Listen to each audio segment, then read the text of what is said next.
דגים. בוא נראה דגים.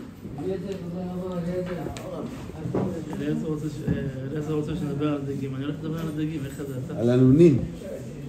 על הנונים. דבר נדיר ויוצא דופן, יש בפרשה שלנו,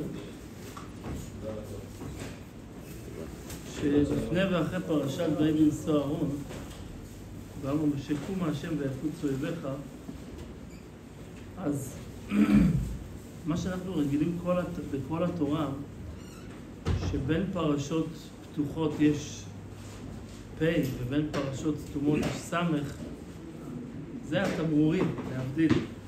יש בתורה, פה התורה שמה נונים הפוכים.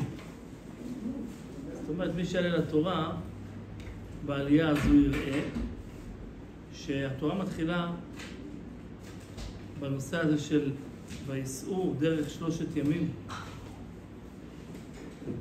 ומיד שמה נון, אבל הנון הפוכה, כמו שכותבים אל באנגלית. ולאחר מכן כתוב את שני הפסוקים האלה, את הפסוקים שאנחנו יכולים להגיד בהוצאת ספר תורה, ויבן אהרון ואמרו משה קום השם ויפוץ אויביך ויעזו משנאיך מפניך וברכו יאמר.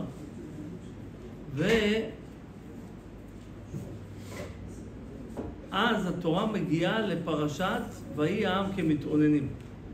מיד אחרי שנגמר הסיפור הזה של ויבן אהרון לקראת ויהי העם כמתאוננים, יש לנו עוד נון הפוכה, עוד אל כזאת הפוכה. מה הסיבה? אז הגמרא בשבת אומרת בדף קט"ז שבעצם בדברים מפורסמים וידועים היה פה 2 פורענויות. מה הפורענות הראשונה? הפורענות הראשונה היא מה זה ויסעו מהר השם דרך 3 ימים? אומרים חז"ל שהם ברחו משם כתינוק הבורח עם בית הספר. ראיתם פעם ילד שהוא רץ עם בית הספר? שיש צלצול, הוא גם לא מספיק לשים את הילקוט על הכתפיים. שבאיזה טעות או משהו, מי שישאיר אותו בכיתה, הוא עף כמו טיל. אז עם ישראל... הוא שוכח דברים. שוכח דברים, בטח. אז מה, כתינוק הבורח בבית הספר, פירושו של דבר, שהם פחדו שמא ייתן עליהם עוד קצת מצוות. היו בסיני כבר כמה ימים. אמרו שמא יתיר לנו עוד קצת מצוות, יצאו משם ברגל קלה. כתינוק הבורח בבית הספר. וזה היה פורענות. זה היה דבר שהוא בעצם לא ראוי. אז שמו שם נון הפוכה, להפסיק בין הפורענות הזאת. אבל, שימו לב, אחר כך יש וים כמתאוננים. מה זה כמתאוננים? אמרו, מה זה, 3 ימים הוא מוליך אותנו בדרך? לא נחנו, אחרי זה מתחילים לדבר שם, זכרנו את הדגה אשר אכלנו במצרים חינם, ואת השומים, ואת החציר, ואת הבצלים. זה גם סיפור שהביא עליהם פורענות. מתלוננים על הקדוש ברוך הוא, כאילו שחסר להם משהו שם במדבר. לא חסרו שום דבר. עוד מעט נדבר על זה. אז גם שמה, תורה שמה נון הפוכה. להפסיק בין פורענות לפורענות. שאלה הפשוטה שנשאלת, אברהם, זה, אתה רוצה לסתום בין פורענות לפורענות, שים סמכים. מה נתפסת בנונים? וגם כשאתה שם את הנון, למה אתה שם אותה הפוכה? שים אותה ישרה. מה הקונץ הזה? אז בשביל לברר את זה איתכם, אני רוצה להגיד לכם 2 גמרות מופלאות. גמרה אחת אומרת, בתקופת הגמרא היה מחלת הקדחת. שלא תדעו מה זה. זה היום לא מצוי. אבל אדם מגיע לרמת חום שיכול למות מזה. קודח מחום ברמה מטורפת. והגמרא מספרת בסנהדרין בדף מ"ז שיום אחד היה אדם שאחד מבני ביתו היה חולה בקדחת. ומה עושה יהודי בשעת צרה? מתפלל. איפה הוא הלך להתפלל? בקבר של רב. חכמי הגמרא. רב. ועלה לו מחשבה, אני אקח קצת מהחול של הקבר של רב. יש פה קבר קדוש. לקח קצת חול, הלך לבית, שם על הגוף של הבן שלו, של אותו חולה שהיה שם בבית, ותוך כמה רגעים הקדחת חלפה, נעלמה. זה נהיה כאש בשדה קוצים. כל זמן שלא שמו עוד יציקה על הקבר של רב, הלכו, התחילו להוציא בה לחול, כמו שהיה אצל הרב עובדיה. בשבעה היו שהרבה לקחו חול. מה מיוחד דווקא בקבר של רב? היו עוד רבנים, לא? מה היה מיוחד בקבר של רב? שהוא היה מוריד קדחות, מוריד מחלות. מה מיוחד שם? אני רוצה לברר את זה. אבל אם כבר אנחנו מדברים על רב, אז יש עוד גמרא תמוהה על רב. גמרא בגיטין בדף פ"ז. גמרא אומרת, אתם יודעים, רבנים יושבים בבית דין. אז הם חותמים. כל מיני גיטין, כתובות, שטרי בוררות וכו'. גמרא אומרת שרב לא היה חותם בשם שלו. איך הוא היה חותם? ציור. ציור. איזה ציור? דג. רב היה מצייר דג. דג. מה הסימן זיהוי שלו? דג. למה לא תרנגול? למה לא ציפור? מה, תוניסאי? מה זה? מה זה הדג הזה? רב צייר קברה, אומרת הגמרא. רב היה מצייר דג. מה זה הדבר הזה? למה רב הזדלף כמדג? בעלי חיים טהורים לא חסר. אז בואו נצא לדרך, תשמעו דבר נפלא ביותר, שכותב לנו הכלי יקר בפרשה, ואני רוצה לפתח את זה. הכלי יקר אומר,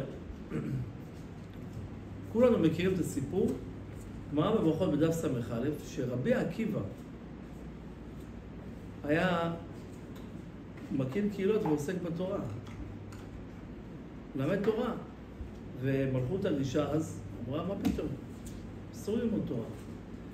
יום אחד פפוס בן יהודה בא אליו, הוא אמר, שמע, מה אתה משתולל פה, רבי עקיבא? אתה אדם חכם, אתה אדם צדיק, אתה אדם עם ראש על הכתפיים. תפסו אותך, אוי ואבוי. מה אתה משחק בחיים? אתה לא מפחד שיהרגו אותך? אז אמר לו רבי עקיבא, אתה מזכיר לי את השועל והדגים, שיום אחד השועל עמד על שפת הנהר, היה קצת רעב. והוא רואה את הדגים רצים ממקום למקום, אמר למה אתם רצים? אמרו לו, מה זה למה אנחנו רצים? אתה לא רואה שם את החבר'ה עם הבוסים שם, מרימים דגים? רוצים להרוג אותנו, לדוג אותנו. אמר להם, אז למה אתם צריכים לחיות בפחד? בואו תהיו ליבשה, תהיו איתי. שבו איתי, הכל יהיה בסדר, למה לחיות בפחד? אמרו לו, אתה החכם שבחר, אתה הטיפש שבחר. אם במים, שזה החיות שלנו, אנחנו חיים בפחד, נצא מהמים, אנחנו בכלל יורים לעצמנו כדור בראש. אנחנו נמות בכלל, עדיף לנו להיות במים, אבל לחיות מתוך פחד, מאשר לצאת מהמים ולמות מיד. אמר לו רבי עקיבא, אם כשאנחנו עם התורה, שזה מקור החיים שלנו, זה המים שלנו, זה המים, זה החיות שלנו. אנחנו חיים בפחד, אז מה אתה אומר לי? סגור את הספר? שאני אתנתק לגמרי מקור החיות, זה בכלל אני הורג את עצמי. מהעולם הזה ומהעולם הבא. תבין, זה ככה הוא אמר לו. באמת, מה קרה בסופו של דבר? בסופו של דבר, תפסו את רבי עקיבא, שמו אותו בבית האסורים. אבל את מי הוא פוגש שם? את ההוא, המרצה לענייני דרך ארץ. זה שאמר לו לא מתאים. אז אמר לו, מה אתה עושה פה? אתה אמרת לי, להיזהר, בסוף הוא אמר לו, אשריך רבי עקיבא, שאתה נתפסת דברי תורה ואני נתפסת דברים בטלים. רבותיי, אבל מה יש במשל הזה? מה כתוב במשל הזה? הדגים מבינים שהחיות שלהם זה במקום של המים, אז הם לא יעזבו את המים. הם מעדיפים להישאר במקור החיות ולא ללכת, ולא, נכון? ולא להתנתק מזה בשביל להוריד את הפחד. עדיף פחד וחיים מאשר מוות בלי פחד. אבל כתוב פה עוד דבר, שהם לא רק נשארים במים, אלא הם חייבים כל הזמן לברוח מהצד שמוציא אותם מהמים. הם כל הזמן חייבים לחתור לעומק המים. כי אם חלילה הם יישארו במים, אבל כל הזמן יהיו בקרבת החוף, בסוף, בטעות אחת קטנה הם יכולים לצאת. זאת אומרת, תמיד צריך לא רק להישאר במים, אלא גם לדאוג, לברוח מכל מיני טעויות, לחתור כל הזמן לכיוון הים ולא לכיוון החוף, נכון? רבותיי, מה זה קשור אלינו? מה זה קשור אלינו? אז באמת, אומר לנו הרב כלי יקר, דבר נפלא ביותר. שומע הרב? אומר, איך אומרים בארמית דגים? נון זה דג, נונים זה דגים. איפה אתה יודע? אומרים את זה גם כן בסבירות של שבת. כן? ונונים רכשין. ככה אנחנו אומרים. זאת אומרת, מה קרה לעם ישראל? שמעו כלי יקר, באמת פירוש יקר. הוא אומר, מה קרה לעם ישראל וייסעו דרך 3 ימים? מה אמרנו? מה הפערות הראשונה הייתה? שהם ברחו ממעמד הר סיני. אמרו, רק שלא הוסיף עלינו עוד מצוות. היו שם, שמעו, קיבלו, אבל יצאו ברגל קלה קראנו לזה. אחר כל זה דור דעה. הם לא יצאו בהרגשה שהתורה שהם קיבלו זה החיים שלהם. זה המים שלנו, כמו שרבי עקיבא לימד את פפוס. אז מה קרה? בעצם כשהם יצאו בריצה, מה בעצם הם עשו? מה אמרנו? כשהדג הוא הולך לכיוון ההפוך, מה זה הכיוון ההפוך מהחיים שלו? כיוון החוף. הוא בעצם הולך ומסתכן שהוא יוצא. הוא לא מספיק מבין שהמים זה החיים שלו. מה אתה משחק שם ליד הדגים? ליד הדייגים? מה, טעות אחת, קרס אחד ירימו אותך משם. אתה דג דגים לפעמים, עזרה. אני הייתי הולך עם אבא שלי, הרבה פעמים לדוג. לפעמים מרימים עם קרס אחד, אתה יכול להרים דג טוען. כן? צריך לדעת את השיטות בזה. רבותיי, לכן, ברגע שמצאו דרך 3 ימים ברגל קלה, ברחו מתורה, הם הראו שהם כמו הדג ההפוך. אמרנו נון זה דג, ומה זה נון הפוך? זה הדג שחותר הפוך מהצד של החיים שלו. לכן שמה שמו נון הפוכה.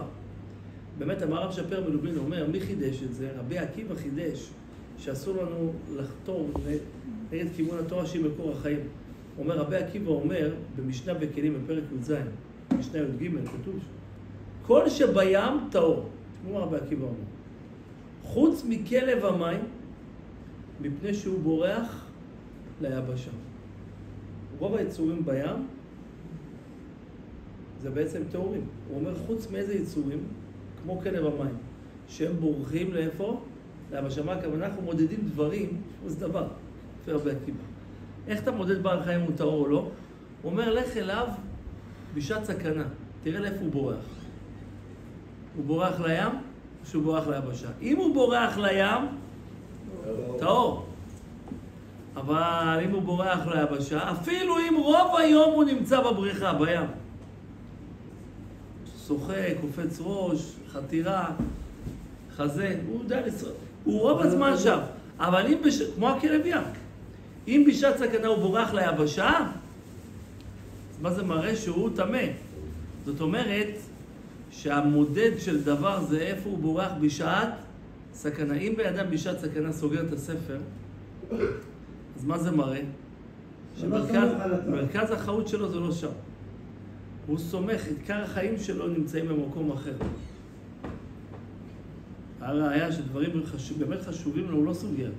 אתה רואה פעמים אנשים בשעת סכנה, אם הוא אוהב כסף, הוא ייסע לך ויסתכל לך בשביל הכסף שלו. למה? כי זה החיים שלו.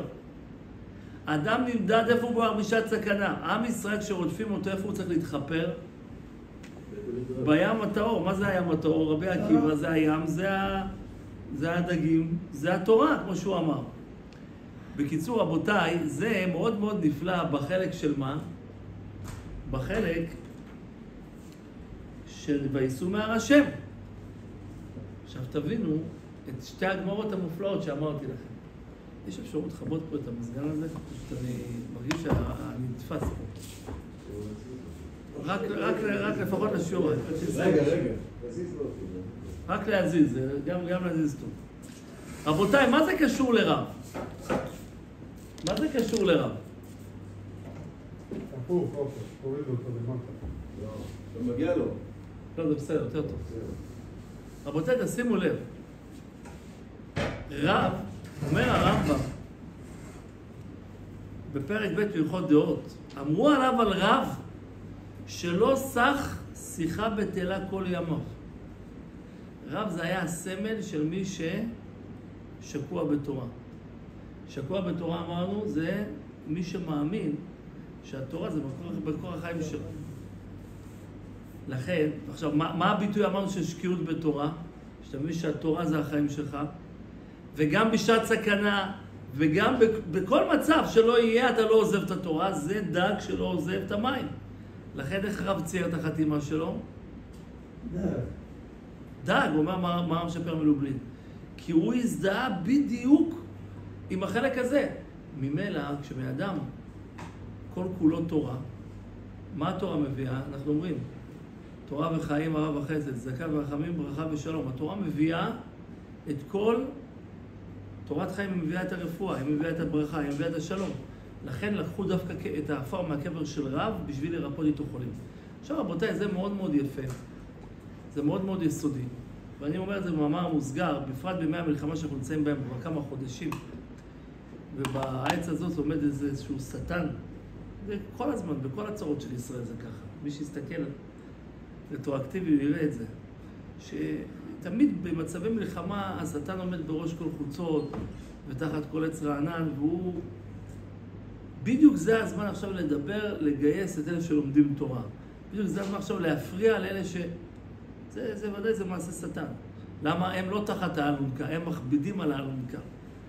אם אנחנו מבינים שתורה, אין לנו זכות קיום לעם ישראל בלי תורה, זה עיקר המשען שלנו, זה עיקר המפתח שלנו, זה מקור החיים וההצלה שלנו במשך כל הדורות וגם היום. אז אנחנו נבין כמה אנחנו צריכים אדרבה, דווקא העץ הרע ליעקב. דווקא עכשיו זה זמן לחזק בתורה. זה זמן שכולנו נתחזק בתורה ונכבד את התורה ואת לומדי התורה. טוב, זה במאמר מוסגר, אבל על פי דרכו של הכלי יקר, איך אנחנו נסביר את הנון השנייה? הנון השנייה על מה הולכת? אתם איתי? אתם הבנתם את הנון הראשונה או לא הבנתם? הנון הראשונה זה הדג ההפוך, כי הוא רץ נגד כיוון החיות, זה מי שעוזב את התורה. הנון השנייה זה האדם. אבל הנון השנייה, איפה הניחו את הנון השנייה? על המתלוננים. מה זה קשור לנון הפוך? מה, באדם שמתלונן על אוכל, זה דג הפוך? מה הקשר לדג הפוך כשאתה מתלונן על אוכל? תשמעו פה דבר מדהים. היה שווה לכם לבוא למישהו רק בשביל לשמוע את זה. זכרנו את הדגן. אני אקדים לזה רגע הקדמה. דבר מדהים. מדעית. מדהים מדעית. תשמעו דבר. קודם כל בואו נבין, קודם כל אני רוצה רגע להקדים לזה שאלה. מה עם ישראל אומרים? תסתכלו. אם לא תירדמו בספר תורה, תשמעו טוב את החזן, את הבעל קורא. מה? אתם עוד מעט תקראו גם 2 מקרא ואחד תרגום. מה עם ישראל אומרים שם? זכרנו את הדגה שאכלנו במצרים חינם, את השומים, את הבצלים, את החציר. מה הם רוצים? ששם הם קיבלו חינם על כל נו, ופה הם שילמו משהו על המן. פה הם צריכים... הביאו כרטיס. לשמור מצוות, שם הם לא שמרו שום דבר. אתה אומר חינם מן המצוות. רבותיי, הפסוק הרי אומר בפרשת דברים, שפסוק מפורש, זה 40 שנה השם אלוקיך עמך לא חסרת דבר. הקדוש ברוך הוא לא יחסיר להם כלום. מגיעים להם חמגשיות מסודרות, אימן, לפי מספר בני המשפחה, כל אחד מקבל, בלי טרחה, בחינם, הכל היה בסדר. גם מהלומים יחד עם זה. נכון, לפי חלק מהמדרש גם מהלומים, אמת. לפי חלק מהראשונים גם סלאב ירד עם המן 40 שנה. פילי פלאים היה עם המן. כל הטעמים שרצו, היה להם שם. אז מה הם רוצים? אז אתה אומר חינם מן המצוות. פשוטו של מקרא אבל זה לא. פשוטו של מקרא זה מתלוננו על האוכל. רבותיי, מה פירוש חסר להם קצת חציר וקצת שום במקרר, זה מפריע להם, זה מוציא אותם מהכלים. מה זה? תשמעו דבר מדהים. בעצם עם ישראל, במשך 40 שנה, לא חסרו דבר למה? להרגע. תשמעו את ההגדרה. אבל, למרות שלהיום ולהרגע הם קיבלו הכל, למחר לא היה להם כלום. תארו לכם שאני עכשיו מגיע לרב יקיר, אומר לו, תקשיב יקיר, תעזוב מחסני השוק, תעזוב את העבודה. אני עכשיו כל יום מביא לך אוכל. כמה אתה צורך?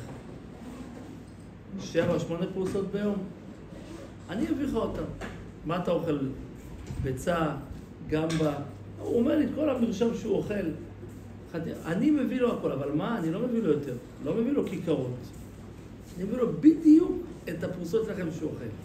את המספר ביצים שהוא צריך להיום. בדיוק מה שהוא צריך להיום. באופן שהוא חייב לסיים את זה היום. מחר, אם הוא משאיר את זה, מה היה קורה למן? תולעים. ואז אלך לעבודה, אני עושה את זה, אני מוכיח את עצמי, אני כל יום מגיע, כל יום מגיע. מה אתם אומרים? סידור טוב? סידור מצוין, לא צריך לעבוד. אבל בן אדם בטבעו אוהב גורלנו בידינו. שמע אדוני, נכון שאני הולך לישון סביר, אבל מה יהיה מחר? ואם מחר אותו אחד שזה פתאום יתעכב, פתאום ייפול מנכסיו, מה יהיה איתי? אדם לא אוהב להיות תלוי בכוח אחר. הוא רוצה להיות עצמאי, הוא שולט בעניין. העדיפו ישראל, שימו לב, קצת שום, קצת חציר, קצת פצלים במקרר, אבל אני שולט בעניינים ולא חמגשית מסודרת כל יום, ואני תלוי בכוח עליון. זה היה המתעוננים. מה זה קשור לנו נהפוך? יש פה דבר נפלא ביותר. מה זה קשור לנו נהפוך? אנחנו יודעים בתקופת הגננת שלימדה אותנו, שאיך דגים מתפרנסים, איך דגים ניזונים? נו? אחד אוכל את השני, יפה. והנה הוא הקשיב לגננת, נראה לי אתם לא הקשבתם לגננת. קיצור, כל דג אוכל את חברו. הענק אוכל את הגדול, הגדול את הקטן, הקטן את הקטנצ'יק, עד שמגיעים לראשונים האלה שאוכלים קצת עצות ו... נכנסים לפה שלנו, נכנסים לפה שלנו. עכשיו, איך זה עובד? הדג הגדול רעב. אז מה הוא עושה? הוא מסמן מטרה, רודף אחרי הדג, נכון? הדג הקטן. קולט לו דג קטן, יש לך איזה בורי גדול, עזרא. קלט איזה דניס קטן, והוא עכשיו רודף אחריו. איך הוא בולע אותו? לכאורה, אם הוא רודף אחריו, הוא צריך לבלוע אותו מהזנב. הראש של הגדול תופס את הזנב. אבל, נכון או לא? זה ההיגיון. בדקת את זה? אבל זה דרך לא ככה. דרך הרדיפה. דרך הרדיפה. אבל למעשה, מדעית, זה הוכח שזה לא יכול להיות. למה? כי הרי דג, שהוא בסכנה, הוא פותח את הקסקסים שלו. כשהוא פותח את הקסקסים שלו, ברגע שהגדול יסגור עליו את הפה דרך הזנב, אז הוא ייפצע, הוא לא יוכל לאכול אותו. וגם אם הוא יאכל אותו, אבל הוא מזיק, לא שמענו על איזה דג שדימם, הגיע לסורוק אחרי שהוא אכל ארוחת בוקר. הם מתפקדים רגיל. אז איך זה יכול להיות? מתברר שכל הדגים הגדולים בולעים את הקטנים דרך הראש. אבל איך זה יכול להיות? איך יכול להיות? הרי הוא בורח. שום דג לא בא ואומר לו, כבוד הרב, תאכל אותי. אין כזה דבר. הוא בורח, יש איזה אינסטינקט טבעי שהדג הוא פחד על החיים שלו. אז איך זה עובד? מה אתה אומר? אתה מכיר? אתה יודע? איך הדגים הגדולים שאתם הולכים לאכול עכשיו בשבת, כן? איך הם ניזונו עד היום? ברגע שהוא מגיע אליו, זה הפחד, סובב אותו. מתברר דבר מדהים, מה אתה אומר? הוא מזמן אותו הפוך. בדיוק. אתם יודעים מה הפשט? שימו לזה דבר מדהים. הגדול רודף אחרי הקטן. כל החיים. הוא מסמן קטן, רודף אחריו. הוא באשליה שהוא עכשיו עצמאי, גורלנו בידינו, הוא זה שמפרנס את עצמו. הוא עכשיו רץ למסע הפרנסה. אבל הוא לעולם לא יתפוס, הוא לעולם לא יאכל אותו. מה עושה הקדוש ברוך הוא? אחרי שהוא יצא להשתדלות, הקדוש ברוך הוא מזמן לו כל הזמן דג קטן אחר, טועה, שלא בורח, שנכנס לו לתוך הפה. שמעתם? אם כך עכשיו הנון השנייה נפלא. שאלנו למה המתאוננים נכנס להם שם שמו להם שם נון הפוכה, מלא נון הפוכה בצד של אלה שחתרו נגד התורה, אז הסברנו, נפלא. אבל אלה שהתלוננו שהם רוצים גורלנו בידינו, שהפרנסה תהיה בידיים של העצמאי, מה זה קשור לנון הפוך? התשובה היא, אם אתה רוצה להיות עצמאי, ואתה חושב שאתה יכול להתפרנס לבד בלי ברכת השם, אז אתה בדיוק כמו הדג הגדול, שחושב שפרנס את עצמו. מה היה קורה אם הוא היה מפרנס את עצמו? היה מקבל פרנסה עם קסקסים, שמציקה ומזיקה. מה עושה הקדוש ברוך הוא? מה מראה לו? הנון הפוכה. רק נון הפוך אתה תאכל, ותבין שגם אם אתה רוצה להשתדל, ברכת השם היא תעשיר, הברכה היא תלויה בקדוש ברוך הוא ולא בך. רבותיי, זה בעצם המסר הגדול שאנחנו לומדים. למדנו פה בעצם שני מסרים. מה אתה אומר?